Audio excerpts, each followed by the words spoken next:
invades Sledgehammer, she encounters restless spirits of the dead, trapped by their ongoing anguish. By returning cherished items to these souls, Alyssa helps them find peace, allowing them to escape their torturous imprisonment.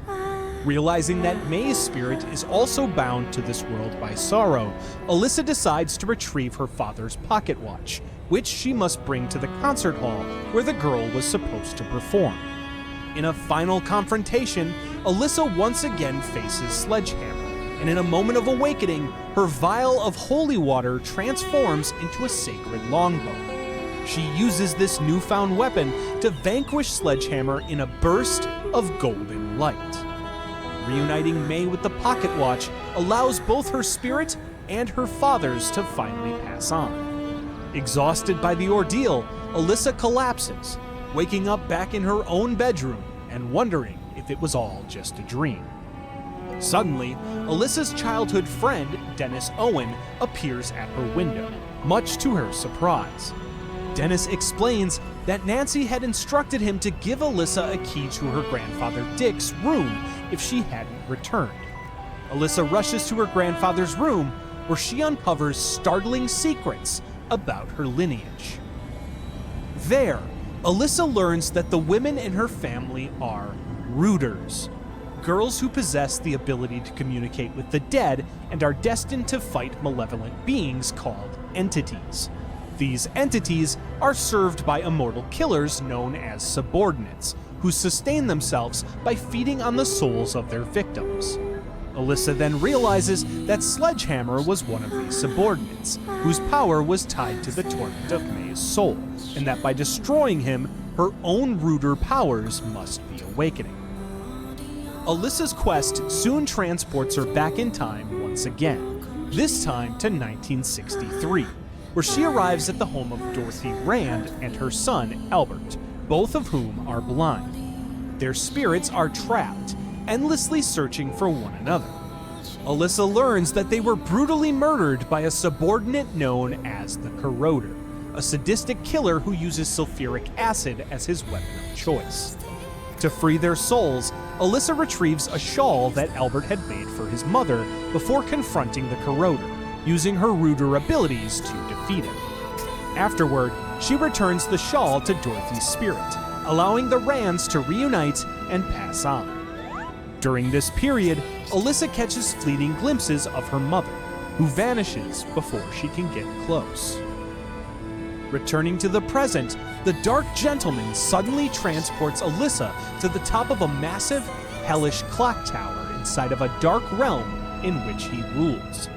There, the Dark Gentleman claims that her mother, Nancy, was killed by a subordinate long ago, but Alyssa refuses to believe this.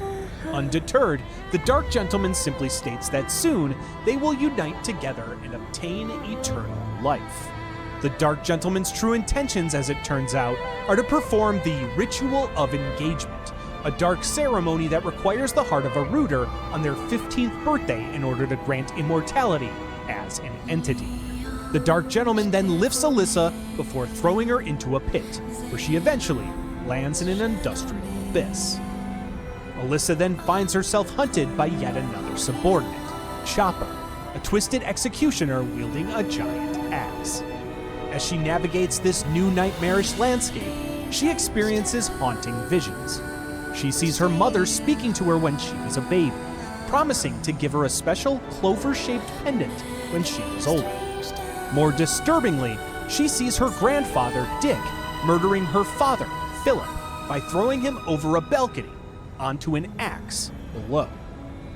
After another confrontation with Chopper, as well as discovering the spirits of those who had previously fallen victim to him, Alyssa learns of the Ritual of Engagement and begins to piece together her place in it. Alyssa then confronts Chopper one last time, finally managing to defeat the subordinate. The spirits thank her for setting them free, and she is momentarily reunited with her mother, before the Dark Gentleman seizes Nancy, telling Alyssa that she'll soon fall victim to his final subordinate. After the Dark Gentleman disappears with her mother, Alyssa finds herself transported to the ancestral Burroughs Castle, at the base of its massive clock tower. A side note, the Burrows family is intended to be the same as the Barrows family from the first 2 games. She spots Dennis and rushes over to him, but their reunion is short-lived as they are ambushed by the Scissor Twins, Scissor Man Ralph and Scissor Woman Jemima, the 2 final subordinates each wielding oversized shears. The twins capture Dennis, forcing Alyssa into a perilous chase through a dilapidated hospital. Navigating deadly traps and evading the relentless twins, Alyssa soon learns the shocking truth. The Dark Gentleman is actually her grandfather, Dick Hamilton, possessed by the vengeful spirit of 17th century landowner Lord Darcy Burrows. Burrows had himself tried to achieve immortality through the ritual of engagement generations ago, but failed when his own daughter died on the eve of her 15th birthday. Now, Dick has allowed Burrows to possess him, hoping to succeed where the Lord had failed. Alyssa eventually finds the Scissor Twins, using her Rooter abilities to defeat them both and rescue Dennis. The Dark Gentleman then appears on the stairs of the clock tower, congratulating Alyssa for defeating all of his subordinates, challenging her to meet him at the top of the tower to save her mother. Alyssa then climbs to the top of the clock tower, where the Dark Gentleman's form returns to that of her grandfather. The girl begs her grandfather to free her mother, but he reveals that Nancy has been frozen into a stone statue. Dick then claims that he was forced to stop her when she tried to prevent him from conducting the ritual of engagement, which he sees as his destiny. Suddenly, Dick's form transforms once again into that of the massive Lord Darcy Burrows, who makes note that only 5 minutes remain until the clock strikes midnight and Alyssa's 15th birthday commences. He then uses his own supernatural abilities to bind Alyssa to a ceremonial altar so he can retrieve her heart, changing her into a sacrificial gown for some reason in the process. Unable to move, Alyssa is forced to watch in horror as Darcy swings his massive blade, shattering the stone statue that was once her mother before her eyes.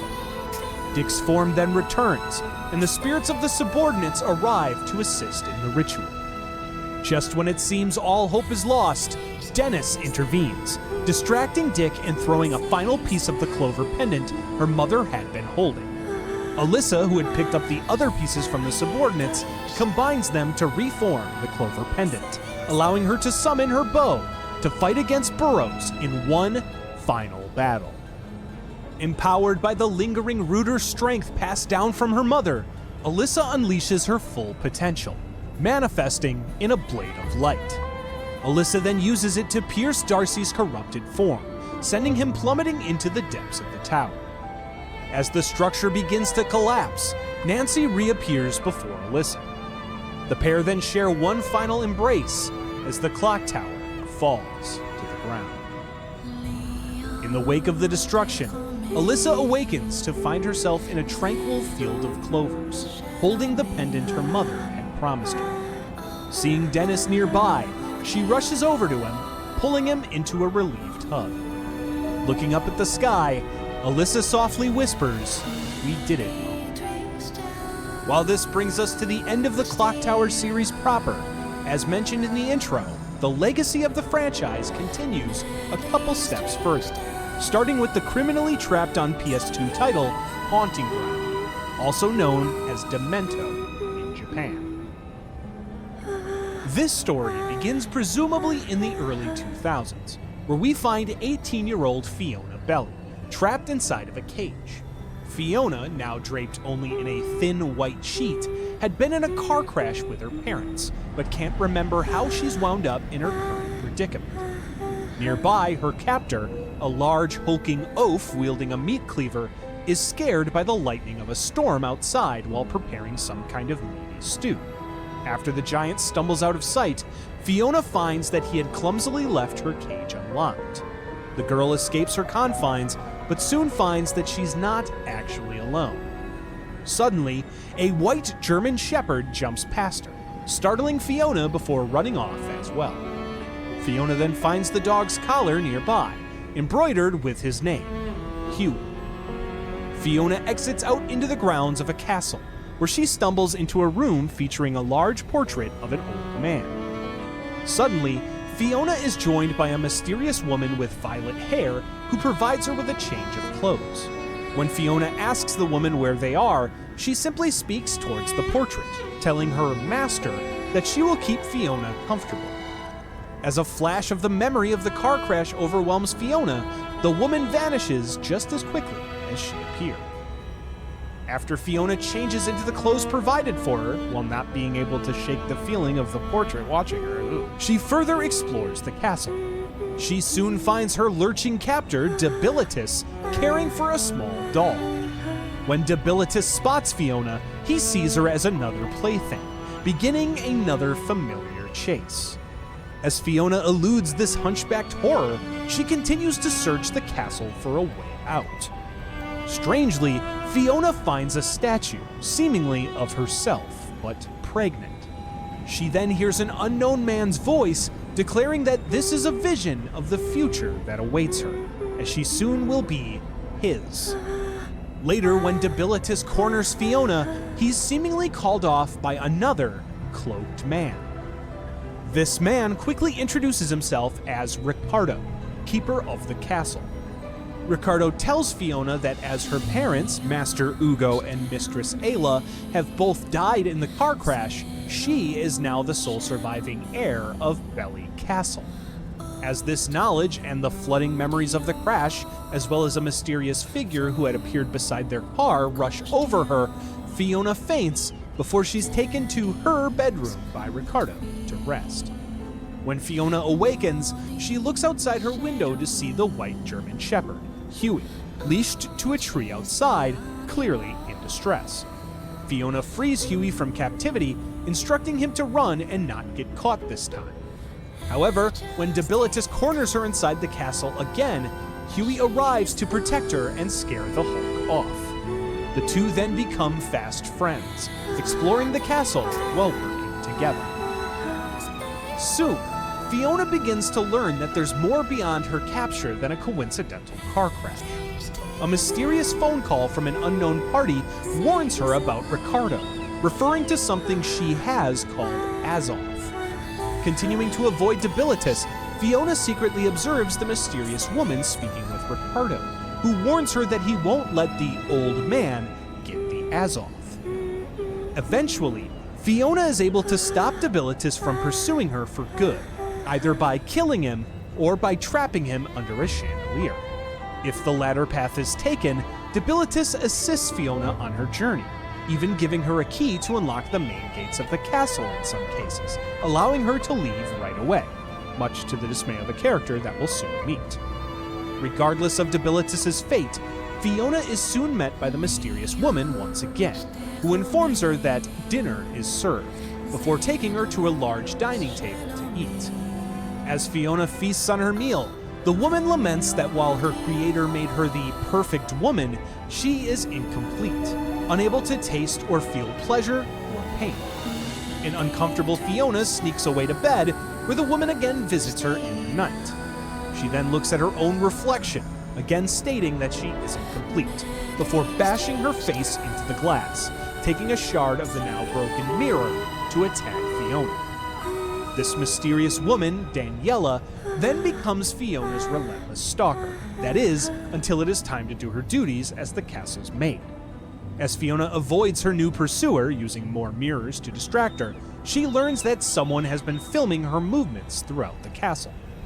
Soon, Daniela corners her, revealing that Azoth is the essence of life inside of all living creatures, although Daniela and seemingly others are after Fiona's in particular. When Fiona reaches a stargazing room with a glass dome, Daniela initiates their final confrontation. Licking her weapon and calling Fiona's body filthy, Daniela begins her assault. Outmatched in physical combat, Fiona instead uses her wit, revealing a mirror in the floor just beneath Daniela's feet.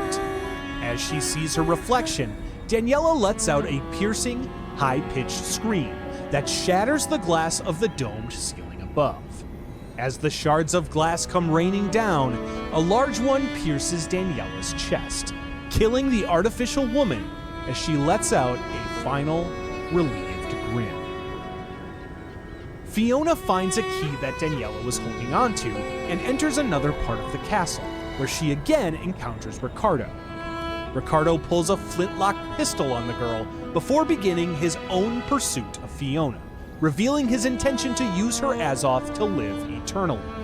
As Fiona and Huey make their way through the castle, they eventually escape into the surrounding forest. However, Ricardo catches up to them, shooting and injuring Huey. Ricardo then corners Fiona, revealing that she inherited her father, Ugo's Azoth. Ricardo then tells Fiona that he is a clone of Aureolus Belli, an ancient alchemist who has passed on his Azoth from generation to generation. Ricardo then unmasks his face, revealing it to be identical to Fiona's own father's. Ricardo then further explains that Ugo was another clone of Aureolus, but when he decided to abandon the quest for immortality, Ricardo ran his car off the road, killing him and his wife. Unable to comprehend the weight of this revelation, Fiona faints once again. Ricardo then stands over her body, telling Fiona that she is about to give birth to him all over again, before he carries her off once more, this time to an operating room inside the nearby water tower. Ricardo then probes Fiona on an operating table, examining her Azoth and commenting that it'll be ready within days. At this point, if Fiona had treated Huey poorly during her journey, she wakes up in a glass box as Ricardo taunts her, claiming that she belongs to him, and again tells her that she will give birth to him using her Azoth. Fiona's expression reveals her terror, and she screams out. Sometime later, in a castle bedroom, Ricardo tenderly strokes Fiona's hair as she sits in a chair with a bulging abdomen, very visibly pregnant. As he leaves, Fiona wakes up, her face twisting into an empty smile before she lets out a hysterical, haunting laugh. Otherwise, Fiona eventually awakens to find herself in one of the cells within the water tower, where she is saved by the goodest of boys, Huey. The pair once again come face to face with Ricardo, who uses an alchemical concoction to make himself invisible to Fiona's eyes. Ricardo then tells Fiona that he owns her once again, forcing her and Huey to flee as they continue their escape. Climbing to the top of the water tower, Fiona and Huey again find Ricardo, who engages in a final battle for his rebirth. During this battle, the pair manage to push Ricardo off of the edge, resulting in him falling to his death. Fiona then walks across a bridge connecting the water tower to the House of Truth, where she is met by an old man in a wheelchair. This man, an elderly alchemist named Lorenzo Aurolus Belli, reveals that he is the creator of both Ricardo and Ugo, effectively making him Fiona's grandfather. Lorenzo reveals his desire for Fiona to join him in achieving immortality so they can together uncover the great truth, a philosophical revelation that their ancestor, Aurolus Belli, dedicated his entire life in search of. Unlike Lorenzo, however, Fiona has no desire for immortality and declines this offer. After Lorenzo's own pursuit of Fiona, in which he hopes to retrieve the Azoth the girl inherited from her father, she is able to trap him on a conveyor belt, which crushes him in a machine, seemingly killing Lorenzo. Unfortunately, the alchemist's death is short-lived, as he appears before her again, resurrected in a younger form, due to him stealing the Azoth from Ricardo's corpse. Ugh. After his transformation into his younger self is completed, oh no, he's hot! Fiona and Huey battle Lorenzo, and despite him falling into a lava pit, he continues his pursuit as a flaming skeleton. During their escape, Fiona deals with the falling statue, before Lorenzo ultimately dies from the fire engulfing him. Fiona gives one final goodbye to her grandfather, before she and Huey find a door leading out of Belli Castle, their final path to freedom. While Fiona's nerves give her trouble unlocking the door, Huey helps her calm down and open it. At this point, depending on his fate, Debilitus may appear with a large pair of hedge clippers. In a final confrontation, he and Fiona stare each other down before Debilitus simply bows before her, showing his pacifism and perhaps even friendship towards the girl. Fiona and Huey then leave the castle, finally free, as Debilitus turns to the garden, humming as he trims the plants. With Haunting Ground's conclusion, time seemed to run out for the Clock Tower franchise, along with any more potential follow-ups. That is until series creator Hifumi Kono launched a Kickstarter for a new spiritual successor of his own design in 2015. The resulting product was 2016's Nightcry. This story takes us out of mansions and castles and to the seas on the night of August 18th, 2016 aboard the Oceanus cruise ship. There, we find Monica Florence, a 21-year-old woman beginning her journey by reluctantly attending a social event at the ship's bar. Monica mingles with the other guests, including the owner of the ship, Vigo Boridzov, who she assists by boiling his prosthetic eye to sterilize it. Monica leaves the party, encountering an old woman muttering quietly to herself on an elevator, as well as a strange young girl in a hallway on her way to meet her friend, Harry. As Monica speaks with Harry, he goes to grab a soda from the vending machine. Yes, soda. I'm from Wisconsin. As Harry goes to reach into the machine to grab his drink, however, his arm is violently pulled inside of it. Harry's body is mangled, and the young man dies as a nightmarish figure rises from the ground. Monica then sees the evil force that killed her friend take shape as the Scissor Walker, a grotesque hooded woman with hollow, decayed features, dressed in ragged robes and wielding a massive pair of familiar shears. After avoiding this latest scissor-wielding foe, Monica retrieves a cell phone from another dead body, charging it in a nearby room to learn that the man it belonged to was named John Thompson. Hoping to reunite with her friends, Kelly Butler and Jessica Lopez, Monica attempts to return to the floor of the ship where they last saw each other. On the way, Monica uses the phone she found, potentially sending a message on social media warning the outside world about the string of ongoing murders aboard the ship. Monica soon learns that the elevator to change floors is currently out of order, requiring a new fuse to regain power. Around this time, Monica receives a call on the cell phone she found from Angie Brown, the wife of the phone's former owner, John Thompson. Angie tells Monica that John was an electrician and should have a fuse in his briefcase. Monica then retrieves the fuse, as well as a wedding ring from a severed hand she finds in a vending machine. More on this later. She then returns to the elevator, replacing the fuse to get it working again. While riding it, however, the lights go out and the old woman appears once again, disappearing when the lights return and the doors open. Monica soon finds Jessica inside of a locker, but is horrified to learn that she's already dead, as the Scissor Walker lunges out from behind her friend's corpse. Escaping again, Monica reaches the ship's deck, where she finds another surviving crew member named Eric. With no other choice, the pair use an emergency ladder to climb to a lower level, hoping to escape from their murderous stalker. At this point, if Monica had not sent out a warning post on social media, she's accosted by three figures in strange, cult-like masks. The three then toss her overboard, leaving Monica to drown in the waters, which reveal a ghostly image of the Scissor Walker. Later that same night, we find Professor Leonard Cosgrove on the deck of the ship, speaking on the phone with another survivor, Maria Ortiz, who he entrusts with watching his students, including his distant relative, Rooney Simpson, who have barricaded themselves inside of a cargo hold. Leonard then speaks with Eric, as well as the surviving purser, Kobe, who reveals that all of the ship's lifeboats have gone missing. Luckily, Leonard finds an inflatable raft, and after spotting some kind of fire burning in the distance, decides to use it to row to a desert island with the two surviving crewmen. After reaching the island with the burning fire, Leonard leaves Kobe and Eric on the shore to guard the raft while he goes to investigate.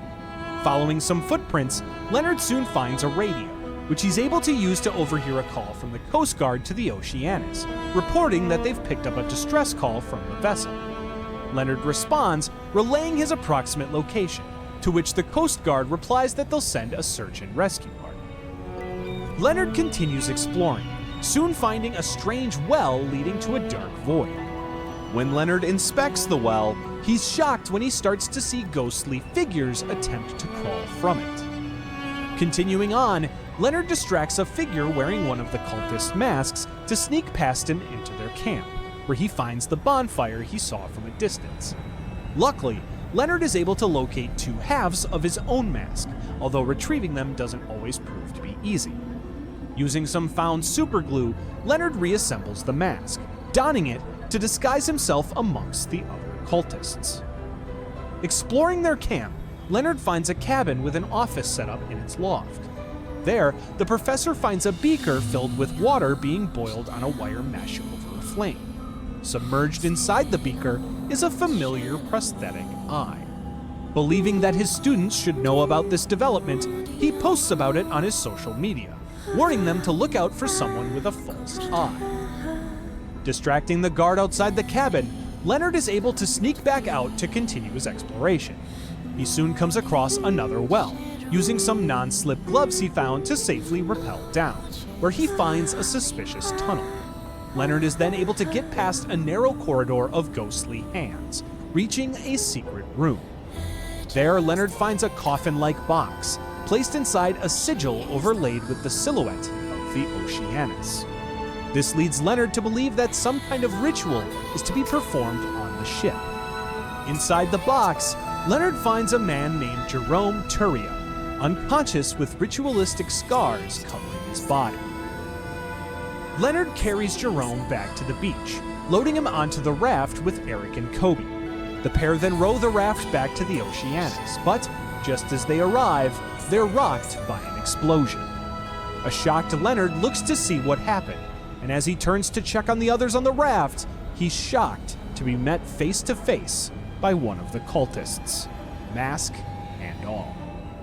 It's at this point that if Leonard failed in his quest, the Oceanus disappears, only to finally be found after nearly a week adrift. Shockingly, however, the ship is found to be completely empty, with no survivors, bodies, or any other clues left behind as to their disappearance. The Oceanus goes on to become one of the greatest mysteries of the 21st century. Otherwise, we rewind the clock back to the party aboard the Oceanus earlier that evening, witnessing the events through the eyes of Rooney Simpson, fellow classmate of Monica's, who is also Professor Leonard Cosgrove's distant relative. While she meets and finds common ground with Jerome, she's eventually overwhelmed by her feeling out of place at the party. Rooney then decides to leave the crowded atmosphere to find solitude elsewhere on the ship. Rooney then finds herself on the deck of the ship, looking over a railing at the waves below. The strange young girl then appears before Rooney, urging her to jump into the water. As she falls into the girl's trance, Rooney approaches the rail, but she's quickly pulled back by an arriving Jerome. Surprisingly, Jerome empathizes with Rooney, sharing his own compulsions with her. Feeling a connection, Jerome invites Rooney to continue their discussion in his room over drinks. Accidentally agreeing to the date, Rooney makes her way to his cabin. As he waits for her, Jerome falls asleep on his cabin's couch, dreaming of the scissor walker approaching him and looking at him closely. Jerome awakens when Rooney arrives, and the pair talk about Jerome's nightmares and memory lapses. As their conversation delves into philosophical pontifications, Jerome decides to leave to check on room service. After he's gone, Rooney notices an envelope slipped under the door. She takes it, seeing it's addressed to Jerome, deciding to give it to him when she sees him later. Suddenly, Rooney hears something coming from the bathroom, and when she goes to investigate, she's suddenly attacked by the scissor walker as the little girl appears once again to mock her. Luckily, Jerome arrives just in time to grab the scissor walker, distracting the monster long enough for Rooney to escape into the ship's movie theater. There, she finds an unconscious Kelly Butler, who she wakes up and speaks with. Rooney learns that Kelly escaped the Scissor Walker, who simply absorbed all of the bullets that were shot at it by the security guards. Rooney continues on, exiting the theater and later getting a call from Kelly informing her that the other survivors have taken shelter in the cargo hold. Rooney decides to go there to join them, and Kelly lets her in once she arrives. Inside, Rooney meets with the other survivors. Amongst them are Viggo Borizov and Angie Brown, the latter of which gives Rooney her husband's cell phone number. Ultimately, however, Rooney decides that she can't simply hide while Monica, Jessica, and Leonard could be in danger. She asks Viggo if there's a way off their floor, a brave gesture which he claims might make her worthy of experiencing eternity. Taking a key from the old man, Rooney begins to follow Viggo's directions to an emergency stairwell. On her way, she's visited by the young girl once again, who congratulates her on still being alive while claiming that she needs to be punished like her parents used to by locking her in a closet. Inside the stairwell, Rooney finds Jerome and finally gives him the envelope. Jerome opens it, finding an old photograph of himself as a child inside. Also in the photo are who Jerome assumes are his real family, as he was adopted before he was able to form any memories of them. Jerome then explains that he was attacked by a group of masked hoodlums after they were separated, some of them wearing crew uniforms.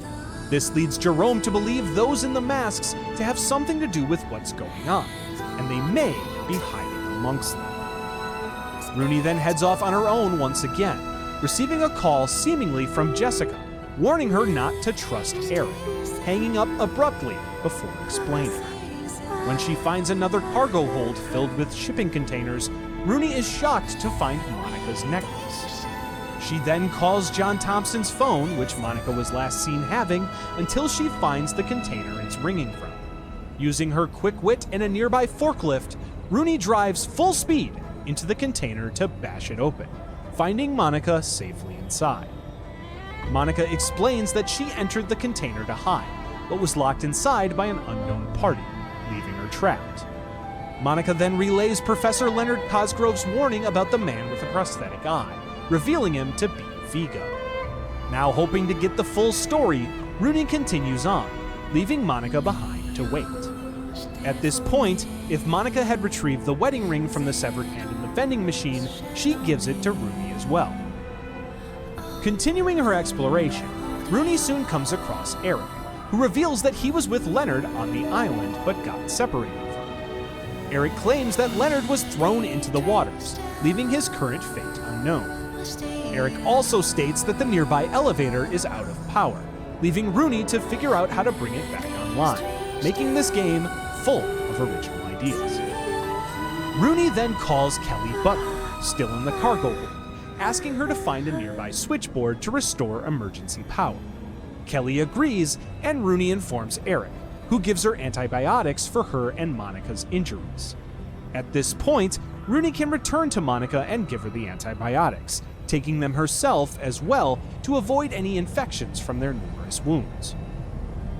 Rooney then climbs into the air ducts, receiving a frantic call from Maria informing her that the monster had gotten into the cargo hold before her screams cut the call short. Continuing through the ducts, Rooney witnesses Maria being chased by the Scissor Walker through the vents. Unfortunately, the girl is unable to do anything but silently watch the scissor-wielding murderer claim another victim. Rooney then emerges from the ducts into the ship's hospital. There, she is shocked to find Professor Leonard Cosgrove hooked up to some kind of medical machinery while being suspended in a vat of liquid.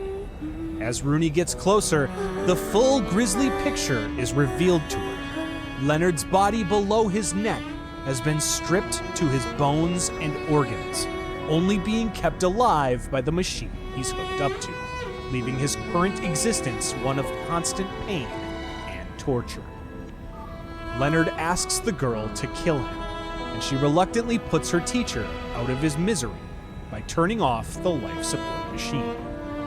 After watching the life leave his eyes, Rooney is again taunted by the little girl, who chastises her for killing again. It's then revealed that this girl, named Connie, is merely a manifestation of Rooney's guilt. As it turns out, years prior, Rooney and Connie were on a boat. When the former went to grab the latter's hat, Connie attempted to push Rooney into the water. Unfortunately for Connie, she was the one who ended up falling in, getting caught in the boat's propeller and later dying. Realizing Connie's death wasn't her fault, Rooney finally walks away from the girl, knowing that her decision to show Leonard mercy was the right one. After more encounters with the Scissor Walker, including electrocuting the monster, Rooney reaches the elevator and uses it to reach the upper decks. Side note that if Rooney doesn't turn off the life support, Leonard's head appears to her in the elevator, still attached to his spine. This snake-like manifestation of Leonard then coils around Rooney, seducing her to stay with him forever. Similarly, if Rooney didn't take Eric's antibiotics, she succumbs to blood poisoning and passes out in the hospital. We later see her walk through the halls of the Oceanus, covered in blood with vacant eyes, passing by the elderly woman from the elevator, as well as a similarly bloodied Monica. Finding Connie, Rooney stops as the girl lifts her hat, telling her old friend that now they can play together forever. Otherwise, Rooney reaches the upper deck and finds Angie Brown hiding in a clothing store. At this point, if Monica found the wedding ring and gave it to Rooney, Rooney is able to give it to Angie, revealing that it belonged to her husband, John Thompson. In exchange for giving Angie some closure and returning her husband's ring, she gives Rooney a billiard ball that seems to be important. This turns out to be the case, as if the wedding ring exchange is not made, Vigo ends up halting Rooney's progress, knocking her out with sleeping gas and giving her a similar eternal playdate with Connie. Using the billiard ball, along with others found on the ship, Rooney is able to enter the VIP room, which, unbeknownst to her, contains all of the answers she's been searching for. Inside, Rooney finds Vigo's diary, which the captain of the ship had been trying to translate. In the entry that was translated, it's revealed that the Scissor Walker was actually once Vigo's daughter, Yolanda, who carried his illegitimate son and grandchild, Otto. I'll let you figure that one out. Furthermore, when Rooney enters Vigo's personal office, she finds another copy of the photo of Jerome as a child with his family, leaving a haunting indication of Otto's possible identity. In Vigo's safe, Rooney finds his prosthetic Eye of the Cassites, which she takes along with her. She then finds a secret doorway behind a bookcase, which leads her to a dance hall. Inside the hall is a sight Rooney could have never imagined: the corpses of all of the dead passengers strung up like marionettes, littering the hall. At this point, if Rooney had missed the clues in Vigo's room, she becomes surrounded by the cult members before suddenly waking up in a hospital bed. There, she's accompanied by Jerome, who tells her that they're currently in a hospital in Miami and that they were rescued. He then ends this possibility by ominously telling her that she has nothing to worry about. Otherwise, Rooney spots Vigo on the stage, who expresses his surprise that someone outside their brotherhood could survive for so long. As the Scissor Walker appears behind him, a distracted Rooney is then grabbed by a man wearing one of the cult masks. As the Scissor Walker approaches her, Rooney tries to break free, but her captor reveals his identity as Jerome, pleading with her to stop struggling, as his father will lead them to eternity. Luckily, Monica arrives just in time and attacks Jerome with a wooden board, knocking him out and freeing Rooney. The two women then rush to escape, but find the door to the exit locked. The Scissor Walker continues advancing, forcing Rooney to take the most drastic move yet. If Rooney doesn't act quickly here, the Scissor Walker slaughters her and Monica, leaving Eric the sole survivor on the ship. Otherwise, Rooney rips out her own eye before placing the Eye of the Cassites in its place. Rooney then stares into the Scissor Walker's eye, using the mystical prosthetic to command the monster to take revenge on the man responsible for her creation. On cue, the Scissor Walker turns around and shuffles towards Vigo, who fearfully falls to the ground. The Scissor Walker then impales him with her shears, finally taking revenge and bringing her peace. Vigo's body then disappears in a green flame, as do all of the other strung-up bodies. Sometime later, a rescue team finds the Oceanus. On the deck, Rooney and Monica hold each other as they watch the helicopter arrive, finally knowing their nightmare at sea is over. And with that, we've reached the final chime of the Clock Tower series, unraveling its twisted threads after nearly 3 decades.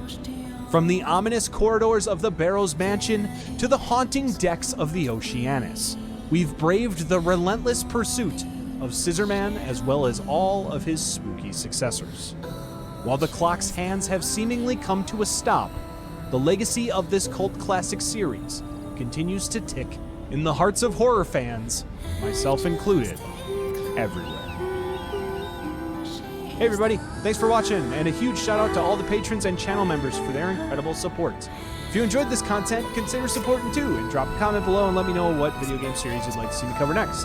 Don't forget to like, subscribe, and hit the notification bell so you never miss a new video. This has been Suggestive Gaming, and now you're in the know. What a catchphrase.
Just the